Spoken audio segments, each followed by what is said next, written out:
കോഴിക്കോട് മാമി തിരോധാന കേസിൽ അന്വേഷണ ഉദ്യോഗസ്ഥരെ മാറ്റിയതിനെതിരെ ആക്ഷൻ കമ്മിറ്റി മുഖ്യമന്ത്രിക്ക് പരാതി നൽകി. സ്ഥലം മാറ്റിയതിന് പിന്നിൽ ബാഹ്യ ഇടപെടലുണ്ടെന്ന് സംശയിക്കുന്നതായി ആക്ഷൻ കമ്മിറ്റി ആരോപിക്കുന്നുണ്ട്. കേസിലെ അന്വേഷണ ഉദ്യോഗസ്ഥന് പിന്നാലെ മേൽനോട്ട ചുമതലയുള്ള ഐജിക്കും സ്ഥലം മാറ്റം ലഭിച്ചിരുന്നു. അഭിജിത്ത് മുഴക്കുന്നു വിവരങ്ങളുമായി. അഭിജിത്ത്, ഇതിലൊരു ഗൂഢാലോചന ആരോപിക്കുന്നുണ്ടോ ഈ സ്ഥലം മാറ്റങ്ങളിൽ?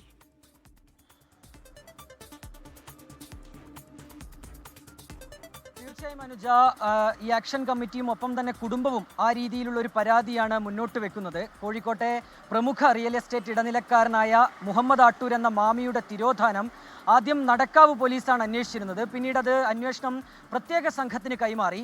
തുടർന്ന് PV അൻവറിൻ്റെ ചില ആരോപണങ്ങളെ തുടർന്നാണ് അന്വേഷണം ക്രൈംബ്രാഞ്ചിൻ്റെ കൈവശം എത്തുന്നത്. ഈ ക്രൈംബ്രാഞ്ച് സംഘത്തിൽപ്പെട്ട 2 ഉദ്യോഗസ്ഥർക്ക് ഇപ്പോൾ മാറ്റം ലഭിച്ചിരിക്കുന്നു. അതിലൊന്ന് കോഴിക്കോട് ക്രൈംബ്രാഞ്ച് DYSP ആയ U പ്രേമൻ, അദ്ദേഹത്തെ കണ്ണൂരേക്കാണ് സ്ഥലം മാറ്റിയിരിക്കുന്നത്. കൂടാതെ അതിന് പിന്നാലെ ഇപ്പോൾ മേലുദ്യോഗസ്ഥനായ മേൽനോട്ട ചുമതലയുള്ള അന്വേഷണത്തിൻ്റെ മേൽനോട്ട ചുമതലയുള്ള IG P പ്രകാശിന് തീരദേശ പോലീസിലേക്കും സ്ഥലം മാറ്റം ലഭിച്ചിരിക്കുന്നു. ഈ 2 സ്ഥലം മാറ്റങ്ങളിലും ഏതെങ്കിലും തരത്തിലുള്ള ഇടപെടൽ നടന്നിട്ടുണ്ടോ എന്നുള്ളതാണ് മാമി ആക്ഷൻ കമ്മിറ്റിയുടെ ആശങ്ക. അവരത് മുഖ്യമന്ത്രിയെ അറിയിക്കുകയും ചെയ്തിട്ടുണ്ട്.